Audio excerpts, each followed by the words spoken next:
Hello. Have you had a flat tire or some sort of car distress on I-95 recently? So, I did yesterday. This is the first time, knock on wood, in a very long time that I have had to call for help on the edge of I-95. Everybody was going by you at 85 miles an hour. But just a couple of things I learned that, I mean, for me, it would have been nice to know without having to learn on the fly. So I'm relaying these things to you guys. As I was getting off of 64, I was getting on 95, I picked up this, chunk of metal like this, had a screw in it. And I could watch my tires going down because my vehicle is saying, hey, 36 pounds, 16 pounds, 5 pounds, 0 pounds. So I managed to get off and pull off into a wider emergency lane. Thank goodness. And there was a big truck there. But once I got my breath and figured out what was going on, I did not get out of the car, you guys, because those guys were going by so fast. 85 miles an hour, 80 miles an hour. So fast I could feel the wind of those cars. And I am still 6 or 8 feet off the road, away from the lane. But the noise was terrible. So I stayed in the car. I called USAA.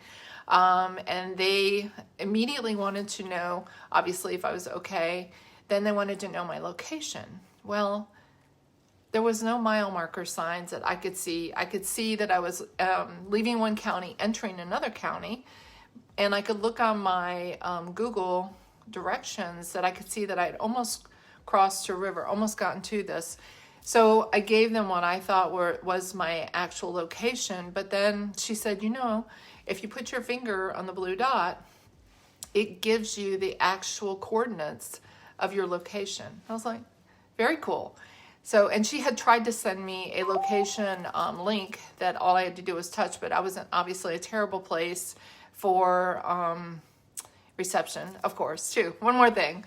Anyway, so I didn't know though, but when you do put your fingers on the dot of your location or your vehicle, it does give you the coordinates so you can give a verbal to whomever's trying to help you.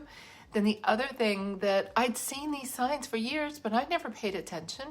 Do you know that if you put #77, VDOT comes and pulls right behind you and will protect you from getting run into by somebody else who maybe is not paying attention.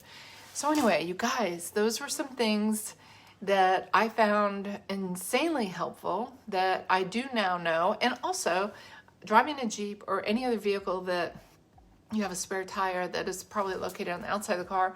I have a lug wrench head that I had to locate. Thank goodness. I kind of knew where it was. It was in the glove compartment. But in order for them to get my tires off, they have to have that. So anyway, the lady who came to help me was maybe all of 5'2". I felt guilty as hell, like I should be out helping her.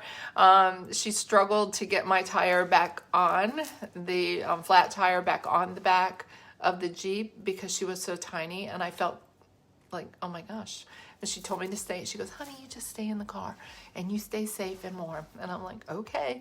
So anyway, I reached out to her company, gave her kudos, told me I should give her a raise and that she was the kindest person on earth. So Missy's missing moment this week is just be prepared when you go anywhere. We're on the road all the time, everywhere.